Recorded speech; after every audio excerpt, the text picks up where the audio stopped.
If you're interested in what China's doing in Africa and the Global South, you're going to want to subscribe to the China-Africa Project.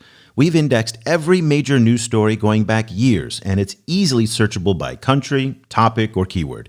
Plus, we're the only source for daily analysis on all of the big stories related to Chinese engagement in Africa and throughout the developing world. With a subscription, you'll enjoy full access to the site. Plus, you'll get our popular daily email newsletter that comes out every morning at 6 a.m. Washington time. Subscriptions start at just $7 a month for students and teachers and $15 a month for everyone else. To sign up, just go to ChinaAfricaProject.com/subscribe. Once again, that's ChinaAfricaProject.com/subscribe. The China in Africa podcast is brought to you in partnership with the Africa-China Reporting Project at Wits University in Johannesburg. The ACRP aims to improve the quality of reporting on Africa-China relations through reporting grants, workshops, and other opportunities for journalists. More information at africachinareporting.co.za and our dedicated training website at africachinatraining.com.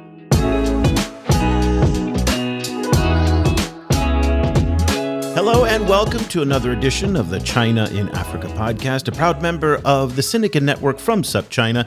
I'm Eric Olander, and as always, I'm joined by Cobus van Staden, the senior China-Africa researcher at the South African Institute of International Affairs in Johannesburg, South Africa. A very good afternoon to you, Cobus. Good afternoon. Cobus, it has been a very busy January for Chinese Foreign Minister Wang Yi. Remember, in the beginning of the month, he started his year, as he has done for the past 32 years, traveling to Africa.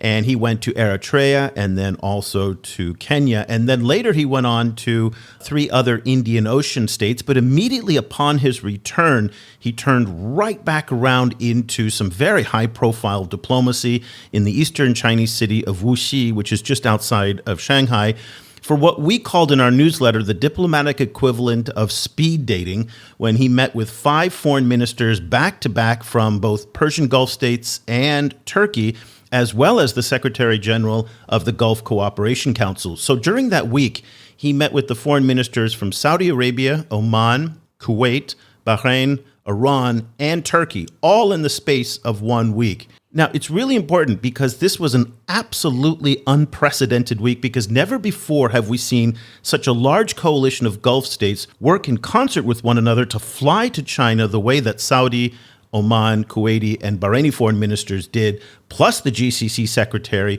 who all arrived at the same time. The Turkish and Iranian ministers, those meetings were held separately. But given that so many did arrive at the same time, I was actually a little bit surprised, Cobus, that there wasn't more of a group dynamic in those meetings. It didn't seem like they negotiated or had any bilateral or any multilateral meetings, as all the meetings were bilateral, at least as far as we could see from the outside.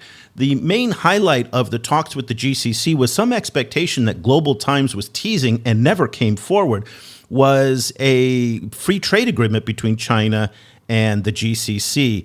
But it does highlight this incredible pivot to Asia that Gulf countries have now embarked on and in many ways have completed, which is understandable to a certain degree, given the fact that the U.S. is no longer in the mood to be as engaged in the region as it has over the past 60, 70 years, plus the fact that China is now Saudi Arabia's largest oil customer.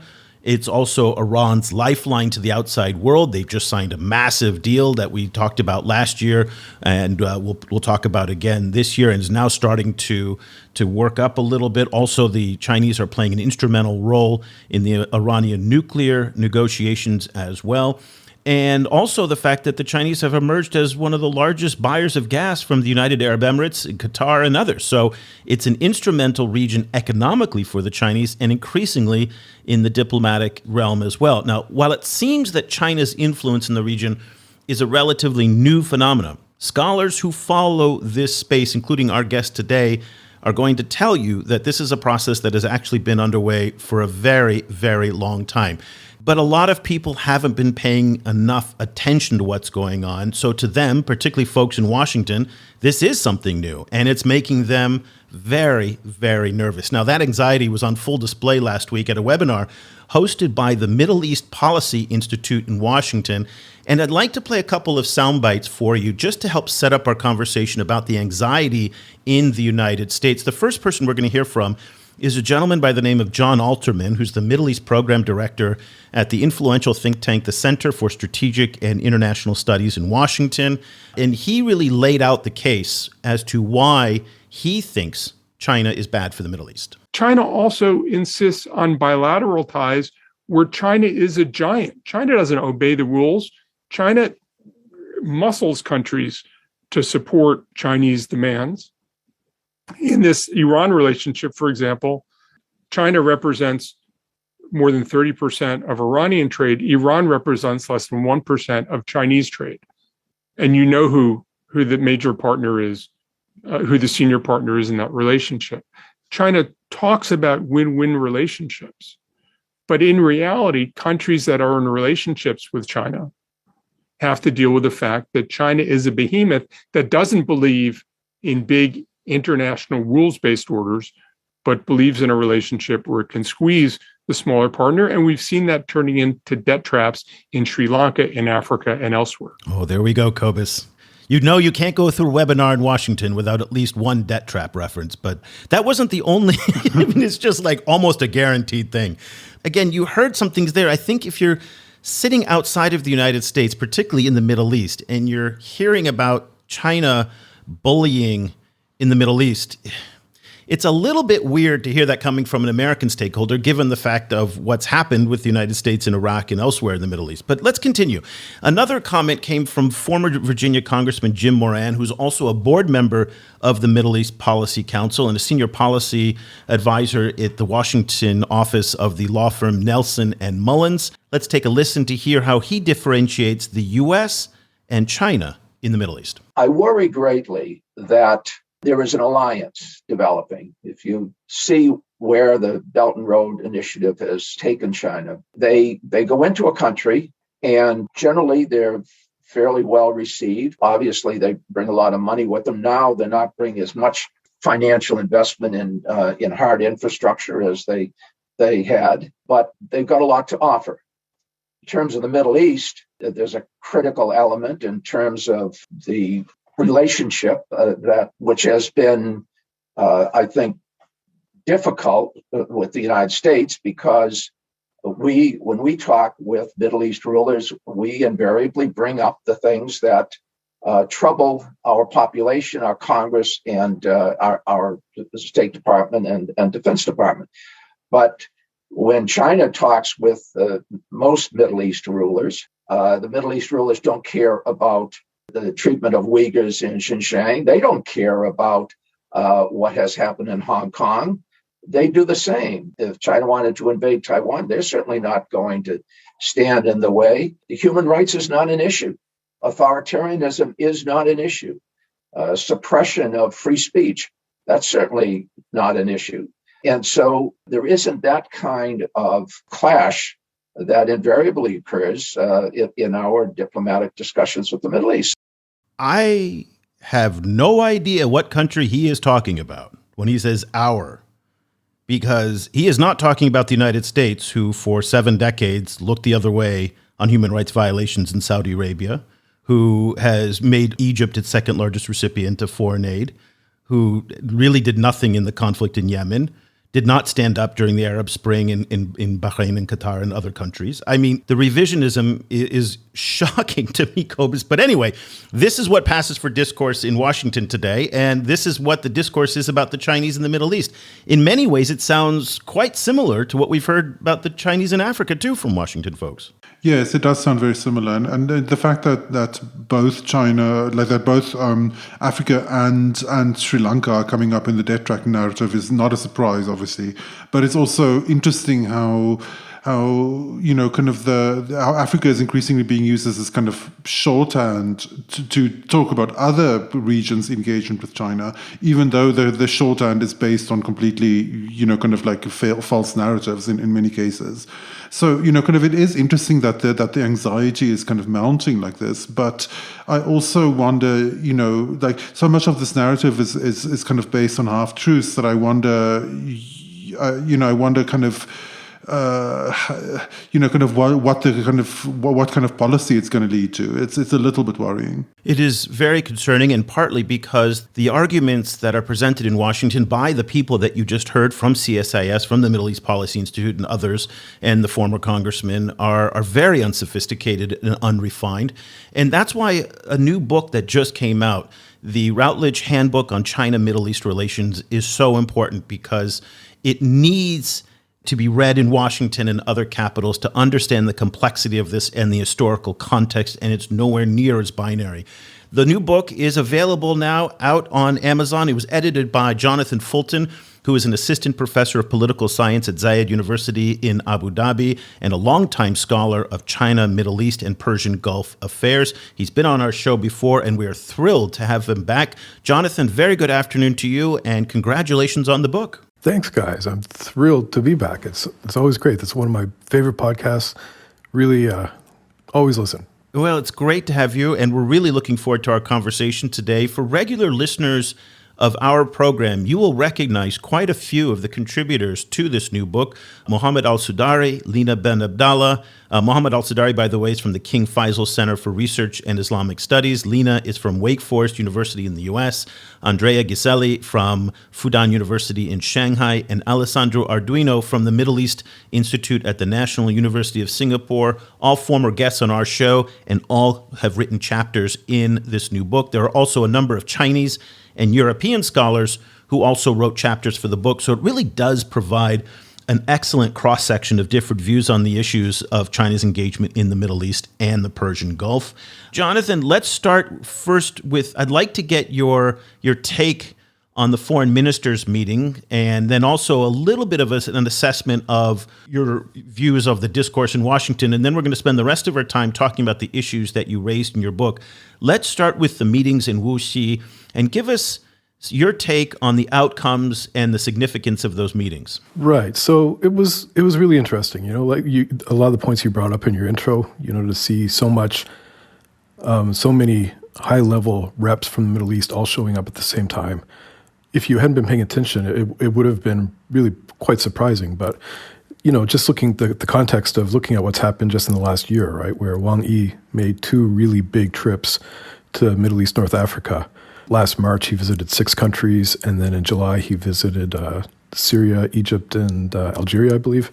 There's been a lot going on. And Yang Jiechi also was in the Middle East last year as well. So there's been a lot of outreach, And what's interesting to me is when you look at the readouts or the press releases or whatever from the meetings last week, there really wasn't a lot. It's not like there were any big game-changing outcomes. They work towards things that have already been started. They, implementation and just kind of the kind of stuff you do when you've got a mature bilateral relationship, right? You don't have to have these big splashy announcements. So they're working towards the free trade agreement. Well, they've been working towards that forever. The Korean president was in Abu Dhabi right after that, actually, and they were also working on a FTA with the GCC as well. So, really what that says to me is just interesting to see the GCC is kind of acting as a block again, that there's some kind of coherence from the group that had been lacking since the split with Qatar in 2017. So yeah, in terms of the big headline grabbing outcomes of the meetings, it wasn't much. It was just kind of underscored, like you said in your intro, these are really deep, multifaceted relationships. It's not just about energy. It's not just about trade. It's not just about Belt and Road. They're working on a lot of big stuff together. And this just kind of emphasized that. I thought it was interesting that, you saw this block from the GCC arrive and then from Turkey and Iran. I think also the messaging was pretty useful for Beijing, right? That all of these important people are coming to visit China at a time when they're not really receiving a lot of people. But you're right. I think it did draw a lot of negative attention in a lot of Western capitals where they weren't really too happy to see this. Since the visit of the Iranian foreign minister, there's also been this, a flurry of reports on oil sales from Iran to China and complaints from the US about the sanctions busting around that those sales. And also, there's soon there'll be another bout of joint naval operations between Iran, Russia, and China. So I was wondering if you could give us, take the temperature of the China-Iran relationship, and also how the discourse around that relationship is developing in the West. Yeah, so I get it because I think in Washington there's nothing that's going to be scarier than China, Russia, and Iran, or any combination of those three. So the discourse, I think, is really highly politicized, and because of that, I think it's usually wrong. So the last time there was that trilateral naval drill, it came just shortly after China had done a very long, 2 or 3 week drill with the Saudi Navy. So, it's never as simple as just this axis of authoritarian states that are out to challenge the U.S. preferred order.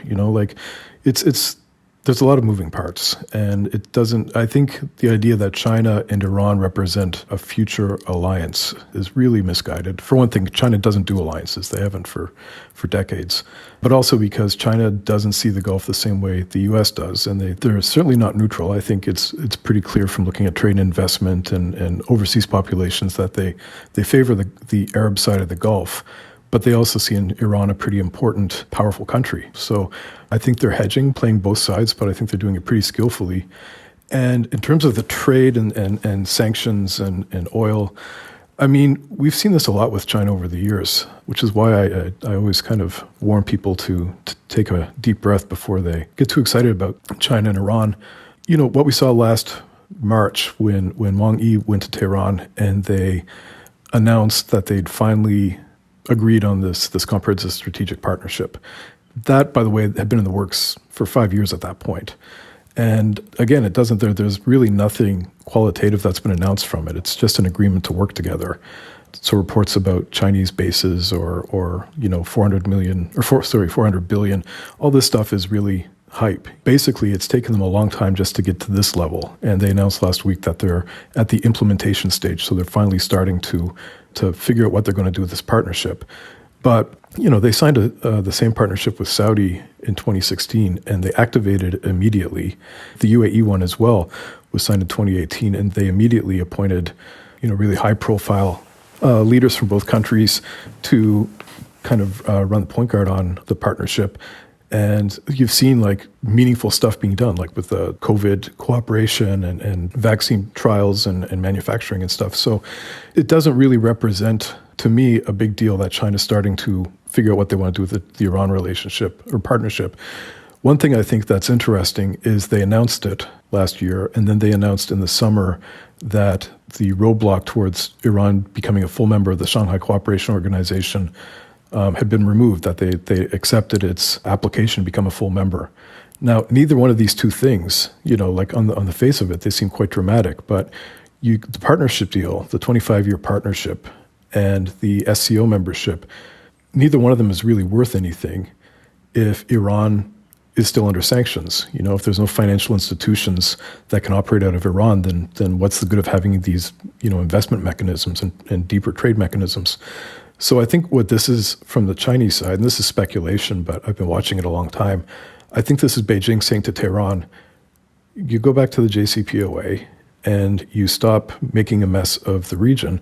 Look at what we have to offer you. You'll get this agreement with all of the investment and trade that comes with it, and we'll let you join the SCO and start working with all of its powerful members. You have a path towards a normal country with deep relationships with important neighbors. Or keep antagonizing everybody, and all we have is a bunch of words on paper that we're never going to do anything about. So I think it actually presents some pretty interesting opportunities, not just for Iran, but for its rivals or its enemies. It's interesting to see that this is one of the few instances in geopolitics where the U.S. and Chinese interests are quite aligned. Yeah. That's very much similar to what the United States wants the Iranians to do, is to go back to the table, to get back into the JCPOA. And this seems like the two sides could actually work together for once. Yeah, well, I think just in general, if you look at most parts of the world, China's interests and the U.S. interests don't line up very neatly at all. But in the Middle East, they essentially want the same stuff. They want freedom of navigation, they want regional stability, they want Gulf energy to make it out to global markets. They want the same thing. They just have very different approaches. there are opportunities for coordination. They don't have to necessarily compete in the Middle East like they do, say, in the South China Sea. But, again, that's a political choice, and the political environment in both countries is pretty hard to imagine anybody kind of articulating that or trying to enact it. In relation to the oil buying particularly, we've seen the issue being raised more. So Reuters, for example, picked up a story from a shipping analytics company saying that China recently unloaded, I think, 4 million barrels of Iranian oil into a kind of a state facility. We've seen in the past kind of U.S. representatives or U.S. officials saying that they would prefer to approach this issue diplomatically.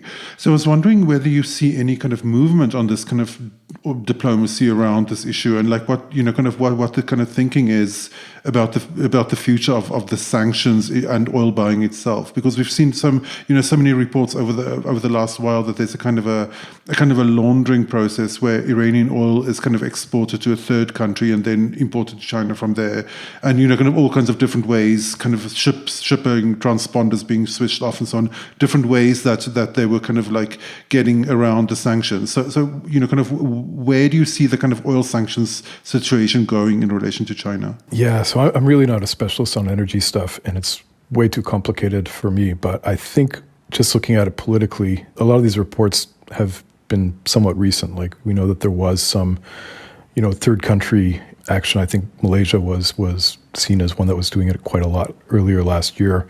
And then there was a really good report by Borsen Bazaar, I think, that said the UAE might also be involved in this. But I think, again, like, maximum pressure just decimated Iran's economy. And I think most people just accept that if not for the Chinese support, then it would have probably collapsed economically. So I can get why, the Trump administration especially wasn't happy that China was doing this, because, the policy was designed to do that, to break Iran's economy, right, and force it to change its behavior. And that China wasn't willing to play along, obviously was no doubt quite frustrating, but it also demonstrated, I think, to a lot of other countries that China, if it sees a country as an important partner, then it's going to support them. And, if it's the threat of action against the U.S., I think especially since the trade war and the political problems between China and the U.S. over the past 5 years or so, I think China's gotten much more comfortable with that idea of standing up to the U.S. I mean, it's a great domestic political tool, right, to say, look, we're a big, strong party that's going to look out for you, and we're not going to get pushed around. And then it's also, I think, useful with other countries that are having a hard time with the relationship with the U.S. as well. So it's not really surprising to me. I don't know what will come of it, but I imagine, again, like, I think China's showing Iran a lot of possibilities should they return to the JCPOA. It could be that if Iran doesn't, and again, this is speculation, but I imagine Beijing would say, look, you're really messing up our plans for the region, and we're not going to support you forever. If Iran doesn't come back to the table in an honest and productive way, I imagine China would say, yeah, we're going to ease off on that energy from you because there's a lot of other sources. We saw when the sanctions were introduced, Saudi, picked up the slack with minimal effort. So China knows it's got sources. I think it doesn't need Iran's oil the way Iran needs China's market. So again, I think China's got quite a bit of leverage in Tehran, more than any other great power, I'd say. Well, let's turn our attention to the book. It's called The Handbook on China-Middle East Relations. It just came out. You really assembled the all-stars of China-Middle East scholars. I mean, it really is impressive, the list of people you have contributing and where they've come from. Talk to us a little bit about what you were trying to achieve with this book and what the story you're trying to tell. Well, okay, so first of all, you're right. I mean, the people that contributed, it was so fun. Sending email to some of these people, I was like a fan, like sending baseball cards to my favorite players and getting them to sign it and send it back to me kind of thing. It's like fantasy football, fantasy China, Africa, China, Middle East scholarship. Yeah, exactly. Yeah, no doubt. Like my wife would just be rolling her eyes. I'd come down and say, like, you won't believe who just wrote back. And, it was really, really fun to put it together. So the genesis, I guess I was sitting in Beijing in 2019 in the fall, and I was just thinking, making a list of all the things, the papers and books that I wanted to write. And I was just thinking, like, there's so many things, like, there's so much ground to cover, and there's so much stuff that I just don't know enough about. And as I started kind of scribbling and taking notes, I was like, yeah, it'd be really great if this person wrote about this subject, because then I could learn something that I, don't know enough about. And, then I just started thinking, well, yeah, what would that look like? Like, who would I want to write on which topics? And I made a really long list, and most people were pretty enthusiastic. Like, almost everybody said yes. A couple of people were unable. COVID, of course, reprioritized a couple of people's commitments, and some people had to drop out. But yeah, mostly, like, people, when I contacted them, they were really keen. It's kind of like we're making like the Traveling Wilburys or something. Like, we're making the Sino-Mideast super band. So yeah, it was a lot of fun to put together. And what's the story you were trying to tell by putting together all of these contributors and the different chapters? What is the message that people should expect to take away from the book? Well, I guess it's just, as you were saying in the intro, there's no like one story. There's like, well, in this book, there's at least 26, right? There's 26 chapters. It's just, it was possible even say 12, 15 years ago to look at the China-Middle East relations and really reduce it to trade, and even to just reduce that to, Chinese manufactured goods for oil. And that's just changed so much, over the past 15 years. Like, there's a lot of stuff like, the tech. Rob Mogenlicki from the Arab Gulf States Institute in Washington wrote a really great chapter on Chinese tech investment and Chinese tech companies and what they're doing, and mostly in the Gulf, but also a little in North Africa. Just so many of these interesting, to me, fascinating chapters. Like, we had kind of a big picture intro where I think there were 4 chapters just looking at, the regional landscape, what are the strategic questions that get raised by this deeper engagement, and then a really deep set of regional and country-specific case studies. So I think every sub-region is covered, and most of the important countries are looked at, and then, across economic and political issues. So we tried to cover the gamut. And like you said, it's a pretty diverse group. So I don't have the breakdown in front of me, but there were a lot of people from the Middle East who wrote. There were a lot of people from China. Unfortunately, not as many as initially were envisioned. Some people had to drop out. The situation for Chinese scholars cooperating with international scholars over the past, 2021 was pretty tough. And so some people just kind of quietly had to drop out and were apologetic. But, so there's quite a few Chinese scholars and overseas Chinese as well. That's quite common today now, isn't it? It's very difficult for Chinese scholars to engage with the outside world, right? It is. It's been tougher. But I'm seeing signs just over the past 2 months that it might be getting a little easier. I'm getting invitations to speak at different things, whereas in 2021 that almost never happened. So I'm hopeful. I think maybe we're seeing a thaw. Basically, it was, I think, a pretty good spread. There were some international folks like me who aren't from either side, but are fascinated by both. So I think it's a pretty good representation. It's also good that we got a good range of different places in people's careers. We had some emeritus profs, we had senior, like, full professors, we had PhD candidates.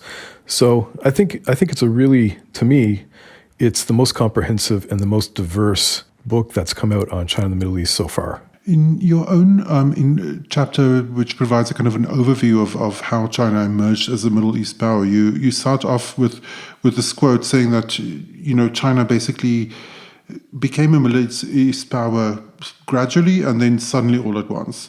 Which is kind of a striking kind of way of putting it for me. And I was wondering kind of what were some of the legacy factors that which we saw kind of slowly developing over time, and what are some of the new factors that we're seeing emerging right now? Yeah, well, I wish I could take credit for the slowly and suddenly, but that was from Hemingway. I think one of his characters, like, how did you go bankrupt? Slowly and then suddenly. And I think the same thing, like, so I've been reading and thinking and writing about this every day for about 12 years now. So it's not been a sudden thing for me. But again, it seemed to catch a lot of people off guard, I'd say around 2019, when, especially in the US, people started to take notice that China wasn't just, an economic actor in the Gulf anymore, but it was political and it was diplomatic and it was doing a lot of cultural stuff and increasingly, taking a role in security and arms sales and things like this. So I think that's the suddenly that people just kind of took notice and went, whoa, like this is a much deeper presence than we had initially thought. But it's been hiding in plain sight, right? Like the China Arab States Cooperation Forum has been, I think it was enacted in earlier in the first decade of the century, I think it was 2004. And every 2 years they have these ministerial meetings where they talk about what they want to do for the next 2 years. In 2014, China rolled out this really kind of clunky 1+2+3 cooperation framework. And it didn't really get a lot of notice, but they said these are the things that we prioritize in developing relations with Arab countries. And so each one of these parts of the equation, one is energy, traditional hydrocarbons, two is trade, investment, and infrastructure, three is renewables, nuclear, and tech. And so they said, this is what we're going to be doing going forward. Energy, of course, is at the core of everything they've been doing, especially here in the Gulf. But, these are the suddenly bit of your question, the things that have gotten kind of come to the forefront, especially tech. And this is interesting to me because China and Middle East companies have been working on, Huawei is very deeply entrenched here, and they've been working on 5G for a long time. They've been working on the Beidou space satellite systems for a long time. They've been working on fintech and all this stuff really, before they announced it in 2014. But I think it's really in 2019 when you saw Washington start to notice just how deep this was. And that's when you started hearing all the frustration about Huawei and the 5G networks. So those things, again, like it seemed sudden, but it had been moving in the open for quite a while. And that's why it's tough when Washington comes to a Middle Eastern country and says, dismantle your Chinese 5G. And the first question is, what do you have as an alternative? Well, you don't. So, buy Ericsson, I guess. Two, it's not like we're loaded. You think we can just rip up all this physical infrastructure we've put in place for this system and start all over again? And three, we don't have the same issues with China that you do. So why should we start over again? And I guess four, if I'm going to be cheeky about it, is Washington keeps telling everybody, you don't know how China's going to use this data. Well, they could just turn around and say, well, we do know how your tech companies use our data because Ed Snowden told us, and we know what Facebook is doing in other countries. It's not being regulated like it is in the US. So, I think the tech sector is especially troubling, I understand, for the US, but in the region, it's something that's been in play for quite a while. And it's already, I think, a pretty deep part of the relationship. Yeah, and I mean, it goes beyond the tech sector in that there's been a lot of concern about the UAE's relationship with China on the F-35, which was a big problem, that the United States was concerned that the United Arab Emirates was going to buy F-35s and that technology would then be transferred to the Chinese. The F-35 deal fell through. Then there was concern about that there was a secret Chinese military base that was supposedly being built in the UAE as well, and that the United States conveyed its displeasure to the folks in Abu Dhabi about that.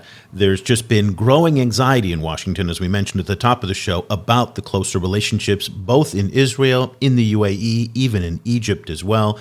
Talk to us a little bit about the way that Arab leaders are balancing these concerns from the United States with their interests with the Chinese and how they don't want to alienate the United States at the same time either. Right. So I don't know what this installation in Abu Dhabi was. I mean, the Anwar Gargash, who was the former Minister of State for Foreign Affairs and now he's the presidential advisor, he said that that's a mischaracterization of what the project was. He hasn't said what it was, but he said there was no military application. So, that's contested. And I don't know. I do know a lot of different governments in the Emirates, like different embassies, were quite concerned about it. So I think there might be some more than smoke, but I don't think it's as cut and dried as they're trying to build a base here, because that would be really hard to pull off.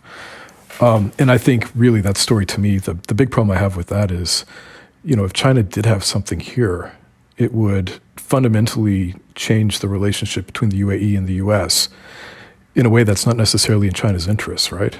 Like China benefits, like everybody does, from the U.S. Navy patrolling the Gulf and keeping it stable. And China would be very exposed. It wouldn't have any connective, other bases to connect it to. It just seems very unusual that would be done here. But you're right. That's, I guess, the other thing besides the tech is that China's stepping up in other ways, and security is one of them. Whatever it is they were doing here, it angered the U.S.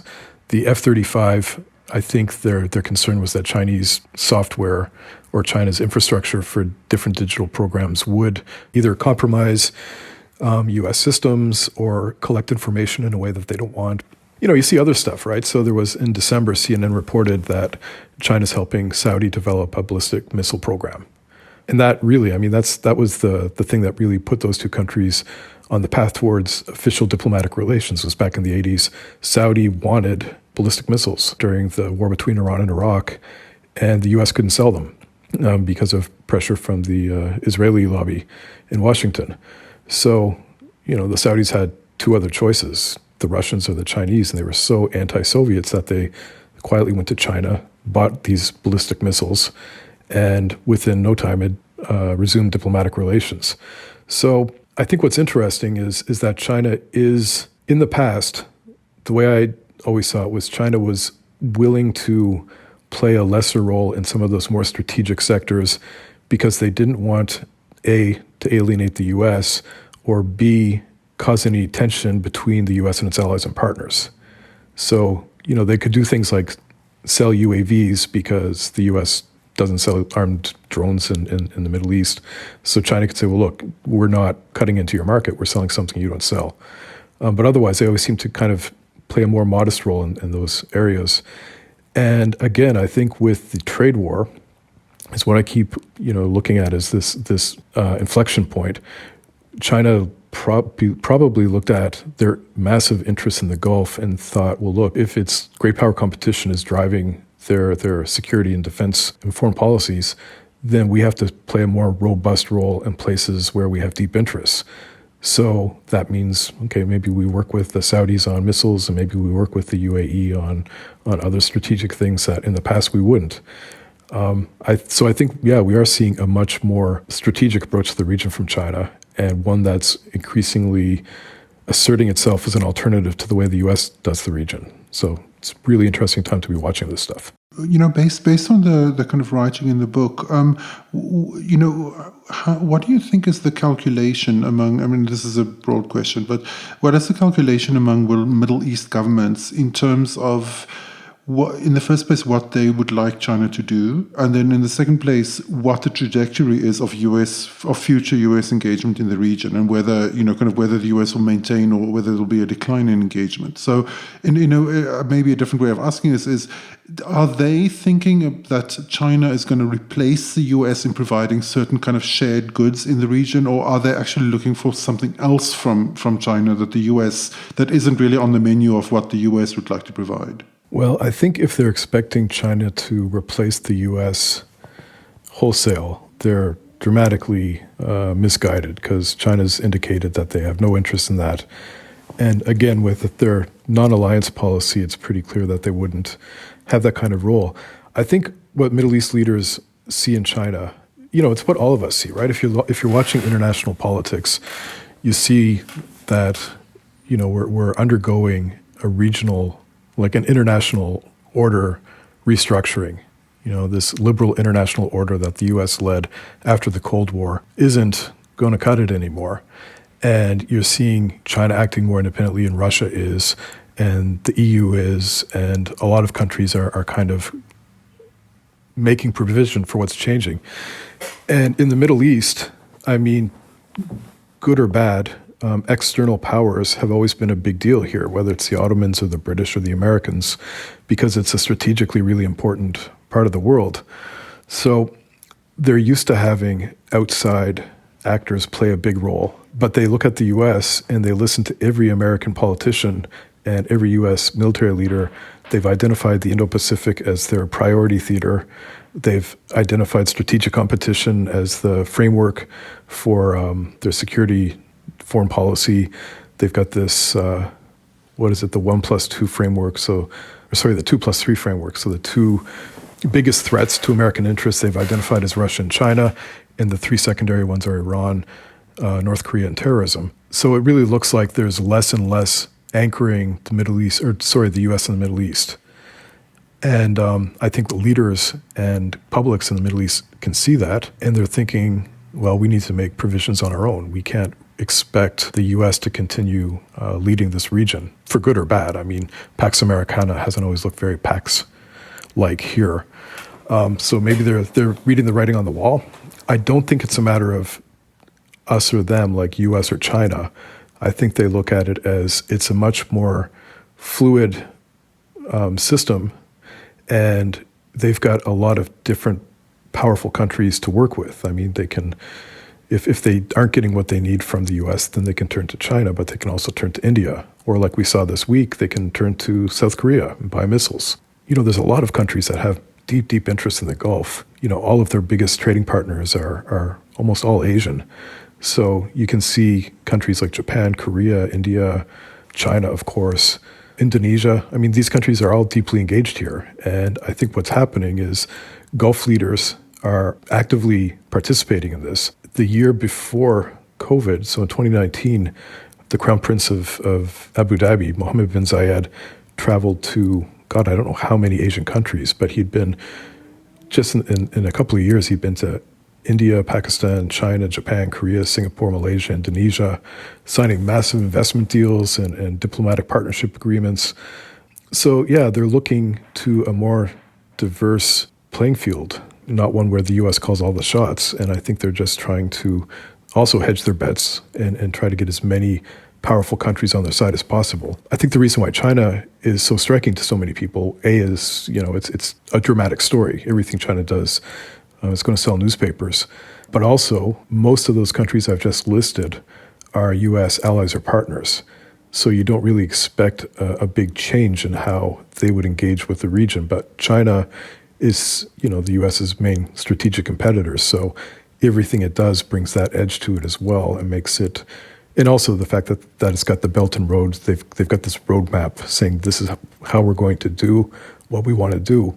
So it does look like a more organized challenge, I think, to folks in Washington. Well, let's close our discussion on a topic that didn't seem to come up directly in your book, but as you heard in the introduction from some of the comments I was playing from that webinar from the Middle East Policy Institute, human rights, and specifically the question of Xinjiang, is a big issue in the United States and in the minds of many policymakers about it. Before we get to your take on this, I'd like to run a little bit of sound again from this webinar from the Middle East Policy Institute.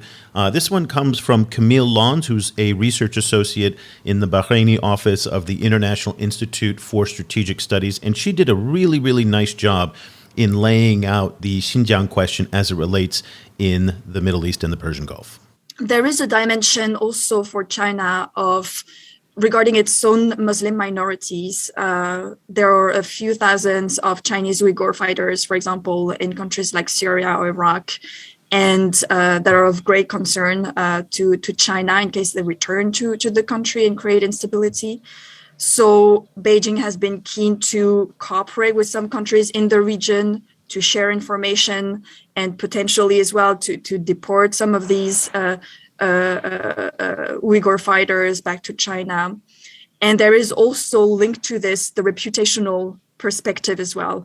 And on the international scene, having support from big Muslim majority countries and especially leaders of the Muslim world like Saudi Arabia, for example, having support from these countries on the Uyghur file on the international scene, this is something that has been of great interest to Beijing as well. And just to clarify one point that Camille made, she talked about fighters, but there's also the question of deporting activists.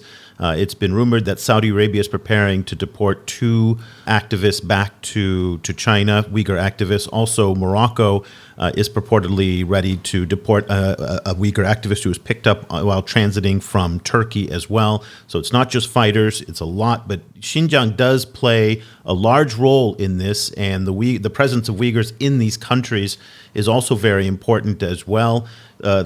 Arab world in particular, and the Gulf, has been very amenable to China's policies in Xinjiang, has not gone along with the United States in condemning any of it. So tell us a little bit about the dynamics that are at play with respect to this issue that figures prominently in the minds of many Americans, but also is very important to China as well. Well, first, Camilla's great. She's brilliant. I love whenever she writes anything or when she speaks publicly. She's really definitely somebody to follow on the region. On Xinjiang, it's interesting because I know that Western governments have actively been using that as a wedge issue to try to create space between China and countries in the region. And it just hasn't worked. That hasn't gotten any traction. And it, I think, frustrates a lot of people because they see it as some kind of fundamental, I don't know if it's hypocrisy or some contradiction with how can you be a leader of the Muslim world on the one hand and not do this on the other. And I think just the pressures that, like when Camille talked about the fighters, that adds a nuance to it that I think often gets lost. Like there are issues that China might have that isn't always talked about in these stories.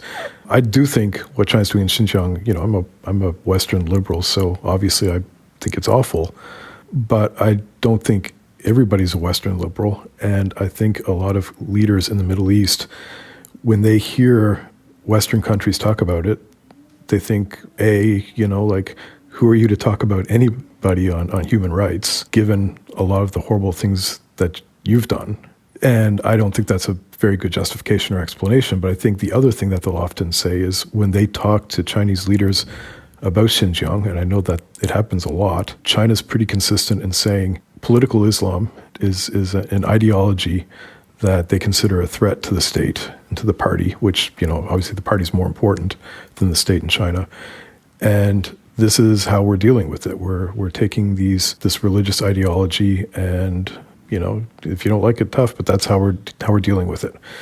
And a lot of countries in the Middle East also have political Islam as one of the political threats to different governments, right? Like when the Muslim Brotherhood won the presidential election in Egypt, you saw how quickly a lot of Middle Eastern countries dropped relations with Egypt like a hot potato. They consider this a really big threat. And when China says, this is how we're handling with this ideology that's threatening to create a separatist movement or a revolutionary movement, that resonates. A lot of countries here are worried about their own, especially in the wake of the Arab Spring. They're worried about how these political actors might challenge state power. So I know that's not a very satisfying answer, but I think that's a big part of the logic, is that this is an area where they maybe don't think like religious leaders. They think about leaders of a government that they're concerned about it remaining stable. I think another issue is there's been a lot of competition within the Sunni Muslim world. Saudi has always kind of acted as a leader of Sunni Islam. And under Erdogan, Turkey has been pursuing that role a little more vigorously. And we've seen a lot of tension between Saudi and the UAE and some of their partners and Turkey. If you remember the Khashoggi killing in Istanbul and how Turkey was just steadily dripping news about it to make things as uncomfortable as possible for the Saudi government. They've been at each other for quite a while now. And I think there might be, I don't know, but I think there might be some political aspect to it as well, where, Middle Eastern governments would say, look, the Uyghurs are a Turkic people. This is Turkey's problem. Why aren't they doing more? And for Turkey, that's a really tough needle to thread, because every time, like when the foreign minister went, that was in his call sheets. He said, we talked, I conveyed our position on Xinjiang and the Uyghurs. Didn't say what he said, but he had to say he'd done something about it. And the Turkish foreign minister, I think in 2019, issued a pretty harsh rebuke of China on Xinjiang. And then Erdogan went to China shortly after, and Beijing released a statement saying he praised them for China's approach to the Uyghur question. So and Turkey didn't push back.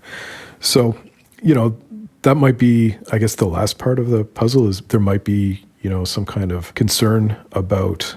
We've all seen China's economic statecraft can be, very beneficial, but if you do something like give Liu Xiaobo the Nobel Peace Prize, or if you let, the U.S. put a THAAD system in your country, you get the sharp end of it pretty fast. And no country in the Middle East has experienced coercive economic statecraft from China yet. And they all know if you cross those lines, talking about Xinjiang, Tibet, Taiwan, or Hong Kong, you're going to make Beijing very angry. So that could be yet another thing. Like all the points I just mentioned, and then realizing that the costs would be substantial and the rewards would be pretty minimal. So I don't see it. I mean, I know from a human rights perspective, it's terrible what's happening. But just being here in the region for as long as I have, it's not the hot button issue I think that a lot of capital cities in the West think it is for people here. Yeah, that's the same in other parts of the world, here in Asia as well. It's not the hot button, nor in Africa as well. The book is the Routledge Handbook on China-Middle East Relations. It was edited by Jonathan Fulton, but as we've discussed, it includes the who's who, the all-stars, the best of the China, Middle East, China, Persian Gulf, China-MENA world. Cannot recommend it enough. I am hoping that policymakers and think tank analysts who are in Washington, who are thinking about these issues, will go out and get the book.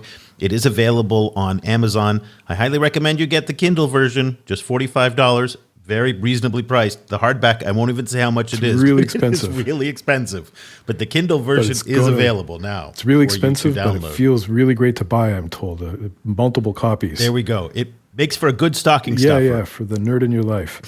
I have to shamelessly plug one other thing. I mean, thanks for the opportunity to talk about the book, but I'm following your footsteps, and I'm going to be hosting a podcast. We're recording today on the 24th, but my first pilot is going to come out on the 25th, and it's just going to be a short intro. But same thing, I'm going to be talking to kind of the who's who of China-MENA relations over the next year and a half, and it's going to be called the China-MENA Podcast. It's being produced through the Atlantic Council, where I'm a non-resident fellow, and I'm really excited about it. We've got some really great guests lined up. That's fantastic. We will include links to each episode. Awesome. Thank you.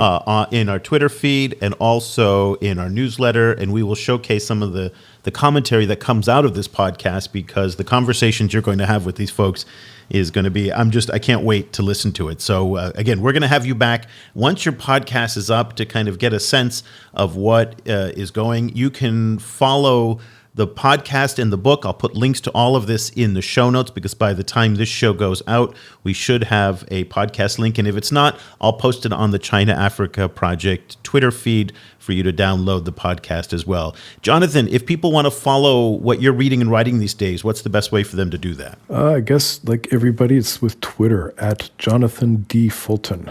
Okay, I'll put another link to that. Jonathan Fulton, thank you so much for taking the time to join us once again. Congratulations on the book, and best of luck with the podcast. Thanks, guys. Always a pleasure. Cobus, just after we finished our discussion with Jonathan, it's interesting, a story crossed on the line that said, Iran will consider direct talks with the U.S., says Foreign Minister. This is on Al Jazeera there. And that got me thinking about what Jonathan was saying, how China may in fact be nudging the Iranians into the JCPOA talks. And it again reaffirms this idea that at least when it comes to Iran, that the United States and China may have far more alignment than they have differences with one another.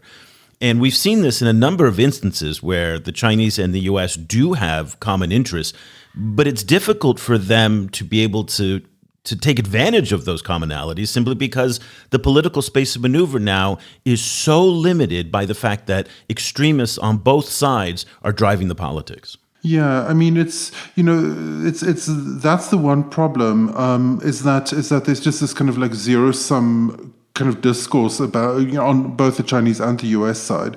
I think another problem is a kind of a remnant of the axis of evil logic, kind of this idea that not only are these countries like China, Russia, and Iran the enemy of the US, or like fundamentally opposed to the US, but also there's this kind of assumption at the same time that they are in some kind of way in cahoots, which I think is a, like, obviously these countries frequently are kind of driven into alliances because they face a lot of kind of hostility, but at the same time, to pretend that they have the same kind of set of priorities is just unrealistic. Kind of it makes it harder to talk about the much more realistic kind of situation that Jonathan suggested, where that for example China is gently trying to nudge Iran into a position that the current Biden administration would actually also appreciate. Well, this speaks to the idea that Iran, despite what many people in Washington think, is simply not the big priority to China, as many assume it is. We've heard this over and over again, that China's relations with the UAE and Saudi Arabia are far more strategically important than they are with Iran. And again, I think we always have to keep coming back to that, even though Iran looms very, very large in the American imagination and the American foreign policy priority and kind of the hierarchy of needs. But to China right now, this big $400 billion deal is really still very resonant in the American media and the American narrative. And you're hearing conservatives on Fox News and others use that as a talking point to justify how what you're saying, this collusion between Iran and China. That being said, though, we have to be cautious of this, that the importation of Iranian oil into China, and now we're hearing that last year Venezuela was also working closely with China to launder its oil to sidestep U.S. sanctions. That is something that is very interesting because that is the financial lifeline for both governments. Yeah, I mean, it just, it then puts, raises a lot of questions around these kind of uses of sanctions, and whether these sanctions regimes really are the most effective way of getting these governments to play ball, or whether it then, which is I think something that was true, even in a very successful application of sanctions, like in the case of apartheid South Africa, where the entire kind of apparatus of the state then gets rearranged in order to become a kind of a machine to bypass sanctions, so the sanctions rewires the state that they're supposed to be changing in a way that they're not supposed to do, and that so sanctions is such a blunt instrument that I think there's a lot of questions to ask there about whether there might be other ways of getting of putting pressure on these governments in order to to just kind of get them back in line. Well, sanctions worked very well during the Cold War because there were two poles. There was the Soviets and the Americans, and the United States had much more control over its pole and its side of the fence than it does today. In a multipolar world as we live in today, the sanctions aren't anywhere near as effective because, as we're seeing, countries that are under U.S. sanctions, whether it's Myanmar or now Ethiopia, Venezuela, Iran, the list is very long, can simply turn to other providers of services and oil and access to capital and whatnot, whether it's the Russians, the Chinese, the Venezuelans. So all of this economy is set up, as you pointed out, to undermine these sanctions. And also, let's not forget that China has a passionate aversion to these sanctions. And it is really, this is the hill that they're going to die on, because you see in Ethiopia, they are standing firm with the Ethiopians to push back on sanctions. They are pushing back in Sudan, in Guinea, probably in Burkina Faso, now that that government is toppled, and sanctions will invariably come. So the Chinese, they hate these sanctions. And so them buying oil from the Iranians and the Venezuelans is just one other way to undermine the effectiveness of sanctions as a rule. And then it's interesting because it doesn't seem like the Americans have any other foreign policy tool to go to other than sanctions. That's all they seem to have. Even in the dispute with Putin over Ukraine, the first thing coming out of Biden's mouth is we're going to put sanctions on. In fact, today they were saying we're going to sanction Putin himself. And I'm just not that sure that people are as afraid of American sanctions today as they were, say, 20, 30 years ago. The generals in Myanmar, when they were confronted with U.S. sanctions, they said, listen, we've been under your sanctions for 20 years. Doesn't matter to us. Go ahead, put more sanctions on us. We don't really care. And I think that's a lot of governments now are seeing that you can not only survive under U.S. sanctions, but as in the case of China or even some other countries, you can do okay. You'll do fine. China, by the way, is under U.S. sanctions because of Xinjiang and some other things. So it's a different world out there, and I don't get the sense that U.S. policy has evolved, and I don't know if they have an answer for what they do beyond sanctions. Yeah, that is the one side of it. The other side of it is also that it's kind of that I think, particularly in relation to kind of Western Asia / the Middle East, it's really important to have a full conversation about what the role of the both positive and negative role that the United States plays in that region, and whether it still wants to keep playing that role into the future. Because so much of the kind of calculations made by these governments, that is the major factor, according to which they calculate also their relationship with China. So, I find it a little bit like it's really, obviously we see these kind of like ideological kind of reshaping of the discourse in the Africa-China space a lot, but I think, kind of in the case of the Middle East, it's even more, where it's very difficult to have a really realistic conversation about what the role of China is and what the emerging role of China is, because the conversation itself is so kind of pulled to all kinds of sides. Well, let's leave the conversation there. We're going to be picking up the Middle East again because there is just so much activity that's going on. And also because starting in March, we'll have our new Arabic service that will be online. We have our new Arabic editor who's going to be writing and contributing and just really generating so much new content for us to pump into our English language content feeds, as well as our new French language content feeds, and of course on the new Arabic site as well. And Cobus, very big week this week. We are now in Spanish as well through a wonderful partnership with the website africamundi.es. Your columns every month are going to be translated into Spanish for an Hispanic audience in Latin America and Spain. So that is super cool. So you'll be in Spanish, Arabic, French, English. Not bad. I'm very excited. It's really amazing to see that, actually. And just the guys over at Africa Mundi are just so fantastic. So if you are Spanish speaking, interested in following events in both Spain, Africa relations, increasingly LATAM, and Africa relations, and you are a fluent Spanish speaker, then I highly recommend you go and sign up for a subscription at africamundi.es. I'll put a link to that in the show notes. And then, of course, if you would like to join our community, ChinaAfricaProject.com/subscribe, or join our wonderful Patreon community of amazing members who are just having these great conversations with us and having a lot of fun. We've been having happy hours, Zoom calls. They get a weekly digest. Every once in a while, I post stories in from that we've written during the week just to kind of keep things moving.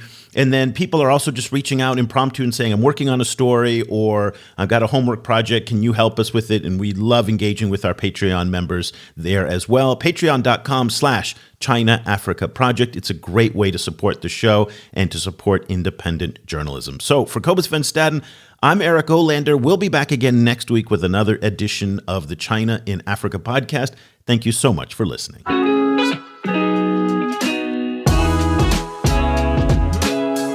The discussion continues online.